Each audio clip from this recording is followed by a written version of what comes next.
Hello दोस्तों, हमारे इस YouTube चैनल में आप सबका स्वागत है। हमारा टॉपिक चल रहा था, चैप्टर हमारा था विलयन। विलयन के इस चैप्टर में हमारा टॉपिक चल रहा था क्वथनांक में उन्नयन। क्वथनांक में उन्नयन हमारा हो गया था। ठीक, आज हम पढ़ने वाले हैं हिमांक में अवनमन। ठीक है, पढ़े हम वाष्पदाब में अपेक्षिक वाष्पदाब में अवनमन। ठीक, उसके बाद पढ़े हम क्वथनांक में उन्नयन। अब ये तीसरा टॉपिक हम पढ़ रहे हैं हिमांक में अवनमन। ठीक है, तो आइए पहले हम जानते हैं कि हिमांक में अवनमन होता क्या है। ठीक है, हम परिभाषा लिखे हैं, किसी द्रव का वाष्पदाब जब उसके ठोस प्रावस्था के वाष्पदाब के बराबर हो जाता है उसे हम हिमांक कहते हैं। ठीक, चलिए जैसे देखिए, मान लीजिए किसी द्रव का वाष्पदाब, ये एक लेवल ले लीजिए आप, ये है आपका द्रव का वाष्पदाब, ये है आपका द्रव का वाष्पदाब, एक लेवल मान लिया गया है द्रव का वाष्पदाब। ठीक है, बात आसानी से आराम से समझिए, टॉपिक आपका एकदम मक्खन हो जाएगा। द्रव का वाष्पदाब जो है वो जब उसके ठोस प्रावस्था के वाष्पदाब की क्या होता है, बराबर। ठोस प्रावस्था का वाष्पदाब मान लीजिए ये लाइन है, ये आपका क्या है, ठोस प्रावस्था का वाष्पदाब। ठीक है, बात समझ में आ रही है ना। तो देखिए, जब यहाँ पे आप परिभाषा आप सीधी समझिए कि जब किसी द्रव का वाष्पदाब उसके ठोस प्रावस्था के वाष्पदाब के बराबर हो जाए, इसका जो वाष्पदाब है वो किसके बराबर हो जाए, ठोस प्रावस्था के वाष्पदाब के क्या हो जाए, बराबर हो जाए। ये जो है इसके बराबर हो जाए तो आपका क्या होगा, ये अगर इसके बराबर हो जाए ताप तो क्या होगा, आपका हिमांक होगा। ठीक, और आगे देखिए कि जब किसी अवाष्पशील पदार्थ को, अवाष्पशील पदार्थ मतलब वो वाष्पित ना हो, उसमें वाष्प जो है ना हो। ठीक है, तो जब किसी अवाष्पशील पदार्थ को विलायक में घोलते हैं तो विलयन के वाष्पदाब में कमी आ जाती है। चलिए देखिए कैसे कमी आती है, हम देखते हैं। तो ये आप मान लीजिए शुद्ध विलायक है, ये आपका, इसमें क्या भरा हुआ है आपका, ये आपका है शुद्ध विलायक। अब शुद्ध विलायक में आप मान लीजिए जल है, ये क्या है, शुद्ध विलायक। ठीक, H2O, ये बंद पात्र में रखा हुआ है। ठीक, अब इसके साथ हम क्या मिला दे रहे हैं, ठोस अवाष्पशील पदार्थ। ठीक है, यहां लिखते हैं ठोस अवाष्पशील पदार्थ। ठीक, मान लीजिए NaCl है। ठीक, ठोस अवाष्पशील पदार्थ मिला दिए। तो जब शुद्ध विलायक में हम किसी ठोस अवाष्पशील पदार्थ को मिलाते हैं उसके वाष्पदाब में क्या होता है, कमी आ जाती है। जैसे इस पे देखिए, ये जो है इसके सतह पर जो है शुद्ध वाष्पदाब होगा, इसकी सतह पे ये वाष्पदाब के शुद्ध कण है, अणु है, तो ये जो है अच्छी तरह से वाष्पित हो रहे हैं और अच्छी तरह से दाब भी लगा रहे हैं। बात समझिए। लेकिन जब इनके साथ ठोस अवाष्पशील पदार्थ मिला दिया गया तो इनका जो विलयन बनता है, इनका ये जो विलयन बना, इनका ये जो विलयन बना, अब इस विलयन में जो है, विलयन की सतह पर कुछ अवाष्पशील पदार्थ के भी कण आ आएंगे ना। इसके पहले क्वथनांक में उन्नयन ये सब पढ़े हो, ठीक उसी टॉपिक से है। तो इसके जो सतह है विलयन की, इस पे क्या हो जाएंगे, कुछ अवाष्पशील पदार्थ के भी कण आ जाएंगे। ये ब्लैक वाला मान लीजिए अवाष्पशील पदार्थ का कण है। अब ये जो है यहां से जो जल वाष्पित होना चाहता है वो क्या हो रहा है, ऊपर पूर्णतया निकल नहीं पा रहा है, तो वाष्पदाब में इसके क्या हो जाएगी, कमी आएगी। ठीक, तो अगर यहाँ पे शुद्ध विलायक का वाष्पदाब अगर आप P1 नॉट मानते हो, शुद्ध विलायक का वाष्पदाब P1 नॉट, तो इसके जो है वाष्पदाब में क्या हो जा रहा है, और विलयन में वाष्पदाब मान लीजिए P1, विलयन में वाष्पदाब अगर माना जाए तो क्या हो जाएगा, P1। तो देखिए जिस तरह से यहाँ पे आपका जल वाष्पित हो रहा था, मतलब वाष्पदाब अच्छे से उड़ रहा था और लगा रहा था, उसकी तुलना में विलयन में क्या हो रहा है, कमी आ रही है। ठीक, ये जो है P1 नॉट कम है P1 नॉट, ज्यादा है किससे, P1 से। ये तो होगा P1 नॉट ज्यादा है P1 से, मतलब इसमें वाष्प दाब ज्यादा था और इसमें वाष्प दाब कम था। तो देखिए विलयन के वाष्प दाब में कमी आ जाती है, अतः विलयन जो है वो विलायक से कम ताप पर जमता है। विलयन जो है वो विलायक से, अगर ये मान लीजिए 100 डिग्री सेल्सियस पे आपका जल जमता है तो ये उससे 90 डिग्री सेल्सियस पे ही जमेगा, उससे कम ताप पर आपका विलयन जो होगा वो जम जाएगा। इस विलयन पर कम ताप पर जमता है। हिमांक में इस कमी को हम क्या कहते हैं, हिमांक अवनमन, जिसे हम किससे प्रदर्शित करते हैं, डेल्टा टीएफ से। ठीक, इतनी बात आपको समझ में आई। अब अगर देखा जाए, इसी बात को हम फिर से आपको समझाते हैं। मान लीजिए ये शुद्ध विलायक का वाष्प दाब है, ये जो लाइन हम दिखा रहे हैं ये मान लीजिए आपका क्या है, शुद्ध विलायक का वाष्प दाब, और ये मान लीजिए आप कि ठोस प्रावस्था का है। ये लाइन आप मान लीजिए ठोस प्रावस्था का वाष्प दाब।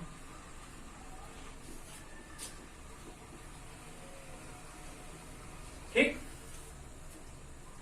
तो पहले तो शुद्ध विलायक का वाष्प दाब जो है ठोस प्रावस्था के वाष्प दाब के बराबर होगा, तो आपका क्या होगा, हिमांक होगा। जैसे ये, तो चलिए ये मान लीजिए आपका शुद्ध विलायक, ये इसके बराबर हुआ। ठीक, इसमें जो ठोस हम मिलाए हैं उसका भी कुछ ना कुछ वाष्प होता है। ठीक है, ऐसा नहीं है कि उसका वाष्प ही नहीं का, जो ठोस पदार्थ होते हैं उनका भी कुछ ना कुछ वाष्पित वो होते हैं। ठीक, तो मान लेते हैं हम कि उनका जो वाष्पन है कुछ कम है, तो ये मान लेते हैं हम। ठीक,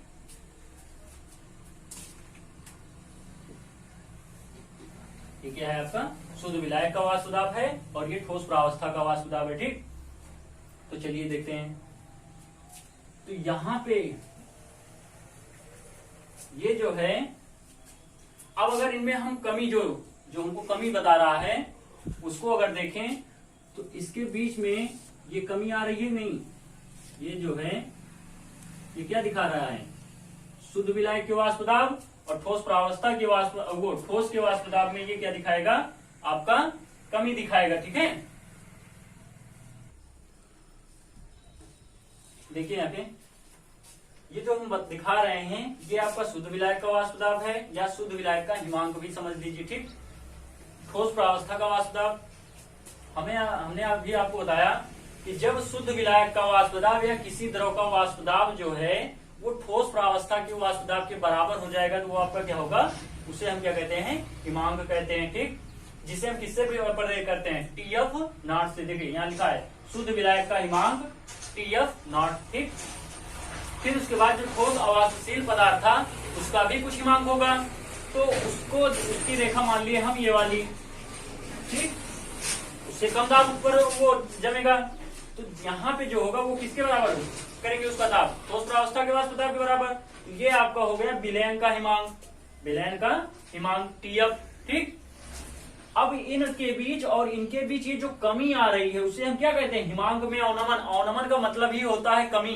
देखिए यहीं पे ये लिखे हो ना, अतः विलयन विलायक से कम ताप पर जमता है, हिमांक में इसी कमी को, मतलब ये जो कमी आ रही है इसी को हम क्या कहते हैं, हिमांक में अवनमन कहते हैं।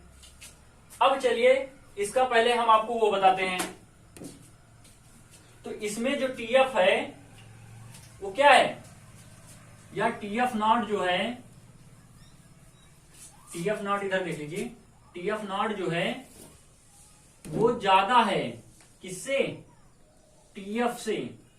देखिए यहाँ पे टीएफ नॉट शुद्ध विलायक का वाष्प दाब जो है वो ज्यादा है विलयन के हिमांक से या विलयन के वाष्प दाब से, है ना। तो ये बात एक आपकी हो गई। ठीक, वाष्प दाब में इसमें क्या आ रही है, कमी। तो इन्हीं बीच की जो कमी होती है उसे हम क्या कहते हैं, हिमांक में अवनमन कहते हैं। तो यहां पे अगर देखा जाए जो हिमांक में कमी आ रही है वो किसके समानुपाती होगी, मोललता के समानुपाती होगी। हिमांक में जो कमी आ रही है डेल्टा टीएफ जो है, ये इसका लिखे नहीं, ये लिख देते हैं, इसको हम कहते हैं डेल्टा टीएफ। ठीक है। तो हिमांक में जो कमी आ रही है वो किसके समानुपाती होगी? वो समानुपाती होगी मोललता के। इसके m इक्वल टू ये क्या है आपका? मोललता, मोलैरिटी, ठीक है। अब यहां से जब समानुपाती हटेगा तो आपका एक कांस्टेंट आएगा, डेल्टा TF इक्वल टू आपका आ जाएगा यहाँ पे KF इंटू यम, ठीक। ये आपका जाकर के फार्मूला बना। अब इस यम को हम तोड़ते हैं विधिवत अच्छी तरह से। तो देखिए डेल्टा TF KF, अब यहाँ पे यम जो है वो क्या हो जाएगा? यम का मोललता का जब फार्मूला आप सांद्रता के पद में पढ़ रहे होंगे तो मोललता का फार्मूला बताए थे, विलेय का भार यहाँ होता है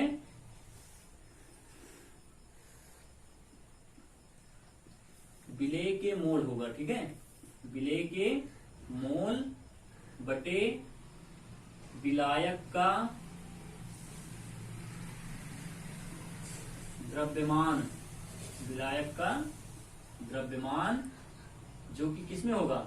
ग्राम में अगर है तो यहाँ पे क्या करेंगे हम 1000 से पूरा कर देंगे, ठीक है। और तोड़ते हैं इनको हम पूरा लिखेंगे, ठीक है, लिखने में कोई कंजूसी नहीं। Delta TF equal to KF, विलेय के मोल निकालने के लिए, किसी भी पदार्थ का मोल निकालने के लिए हम क्या करते हैं? पदार्थ का भार बटे अणुभार करते हैं। तो विलेय का भार, विलेय का भार बटे अणुभार बटे द्रव्यमान, विलायक का द्रव्यमान बटे विलायक का द्रव्यमान, जो कि किस में होगा? ग्राम में होगा। तो यहाँ पे 1000 से क्या हो जाएगा? गुणा। तो ये जाकर के आपका इसका फार्मूला बना। तो इसके आधार पे अगर न्यूमेरिकल पूछा जाएगा तो आपको इसी फार्मूले पर लगाना है। अब एक बात आप देखिए, इनका ग्राफ पहले हम देखते हैं, ठीक है। चलिए इनका हम ग्राफ देखते हैं कैसे होगा। इसे मिटा रहे हैं, परिभाषा जो है अगर आपको लिखनी होगी तो स्क्रीनशॉट लेकर के लिख लीजिएगा। चलिए हम ग्राफ दिखाते हैं आपको।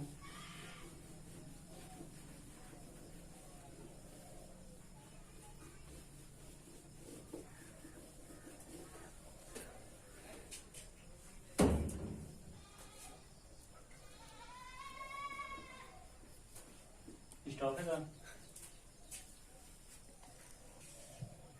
चलिए हम ग्राफ देखते हैं। तो ग्राफ में आप एक बात ये ध्यान दीजिए। चलिए देखते हैं, इस पर आपका क्या होगा? दाब होगा, प्रेशर। इस पे क्या होगा? टेम्परेचर यानी तापमान, ठीक है। अगर तापमान घटेगा तो वाष्प दाब भी घटेगा, दाब बढ़ेगा तो तापमान भी बढ़ेगा, ठीक। ये बात हम जानते हैं। तो चलिए ये देखिए, इसी के आधार पे हम यहाँ ग्राफ बना रहे हैं। अब ये आपको देखना है कि ठोस प्रावस्था का जो वाष्प दाब है, ये मान लीजिए आपका क्या है? ठोस प्रावस्था का वाष्प दाब। ये क्या है आपका? ठोस प्रावस्था का वाष्प दाब। तो देखिए ठोस प्रावस्था के वाष्प दाब में जब दाब कम होगा और तापमान कम होगा तो क्या आएगा? वाष्प दाब में भी कमी आएगी। तो इसको हम कुछ इस तरह बनाते हैं, ठीक। ये मान लीजिए। अब उसके बाद देखिए, शुद्ध विलायक का जो वाष्प दाब है क्या ठोस प्रावस्था के ऊपर है? तो यहां पे आप ले लीजिए शुद्ध विलायक का वाष्प दाब। तो इसमें भी जब दाब में कमी आएगी तो ताप में भी कमी आएगी, तो वाष्प दाब में भी कमी आएगी। तो ये भी जो है कम होता धीरे धीरे, वाष्प दाब कम, तापमान कम, दाब कम, तापमान कम। तो ये ऐसे आ जाएगा, ठीक। अब उसके बाद देखिए, जो हमारा अवाष्पशील पदार्थ था, मतलब विलयन का जो हिमांक है वो क्या है? शुद्ध विलायक से भी कम है। तो शुद्ध विलायक का ये है, तो हिमांक का, विलयन का जो हो जाएगा वो मान लीजिए यहां पे आ जाता है, ये यहां पे कर दीजिए।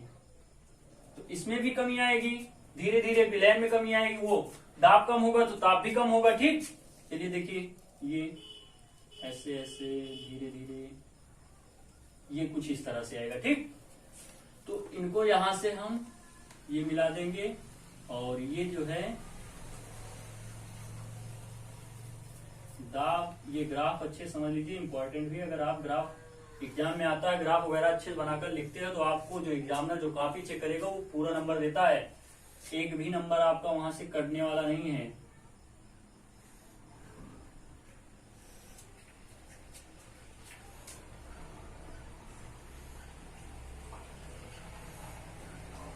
तो देखिए ये जो पॉइंट है ये क्या है आपका, यहां हम लिख देते हैं, ये शुद्ध विलायक का वाष्प दाब, शुद्ध विलायक का वाष्प दाब है, ठीक है। और ये क्या है, विलयन में, चाहे विलायक का समझ लो या विलयन का वाष्प दाब, विलयन का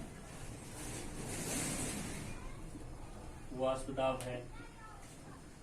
और ये जो है ये आपका है ठोस प्रावस्था का वाष्प दाब, ठोस प्रावस्था का वाष्प दाब, ठीक। तीनों पॉइंट हम आपको बता दिए कौन क्या है, ठीक। अब इनके बीच तो ये आपका विलयन का लेवल दिखा रहा है, ये क्या हो जाएगा, ये आपका हो जाएगा ये आपका दिखा रहा है टीएफ, शुद्ध विलायक का वाष्प दाब, ये आपका हो जाएगा शुद्ध विलायक का वाष्प दाब, ये टी नॉट एफ, ये हम क्या लिए थे,